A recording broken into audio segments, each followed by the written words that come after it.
স্থানীয় সময় মঙ্গলবার সন্ধ্যায় ইরাকের নাজাফ বিমানবন্দরে অবতরণ করে আয়াতুল্লাহ আলী খামেনিকে বহনকারী বিমান। এ সময় বিমানবন্দরের রানওয়েতেই ভিড় জমান হাজারো মানুষ।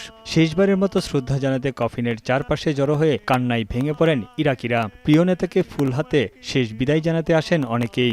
জনতার ভিড় ঠেলে বিমানবন্দর থেকে মরদেহ বের করতে অনেক সময় লেগে যায়। বিমানবন্দরে মরদেহ আনুষ্ঠানিকভাবে গ্রহণ করেন ইরাকের প্রধানমন্ত্রী আলী আল জাইদি। এ সময় সঙ্গে ছিলেন প্রেসিডেন্ট মাসুদ পেজেশকিয়ান সহ ইরানের শীর্ষ কর্মকর্তারা। বিমানবন্দরে আয়োজিত আনুষ্ঠানিক অভ্যর্থনায় উপস্থিত ছিলেন ইরাকের রাজনৈতিক নেতা থেকে শুরু করে শিয়া ধর্মীয় ব্যক্তিত্বরা। নোভা এলইডি টিভি, ঝকঝকে ছবি, নিখুঁত শব্দ, ৫ বছরের ওয়ারেন্টি। নোভা মানে সঠিক মান, নিশ্চিত সেবা।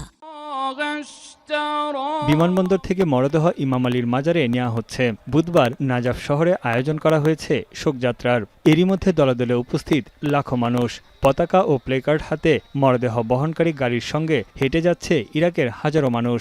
শহর জুড়ে শোকযাত্রার আয়োজন সুষ্ঠুভাবে সম্পন্ন করতে নেওয়া হয়েছে কঠোর নিরাপত্তা ব্যবস্থা।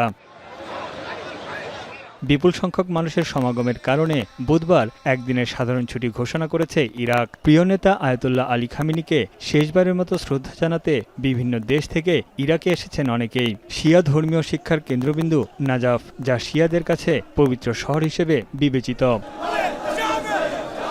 নাজাফ থেকে শোকযাত্রার মধ্য দিয়ে মরদেহ নেওয়া হবে পবিত্র কারবালা নগরীতে, যেখানে শায়িত আছেন ইমাম হুসাইন। এখানেই অনুষ্ঠিত হবে খামেনির জানাজা ও সবশেষ আনুষ্ঠানিকতা।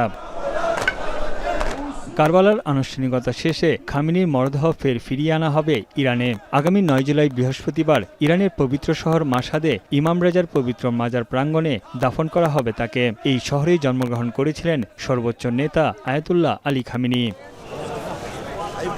তানভীর জনি, এখন বিশ্ব।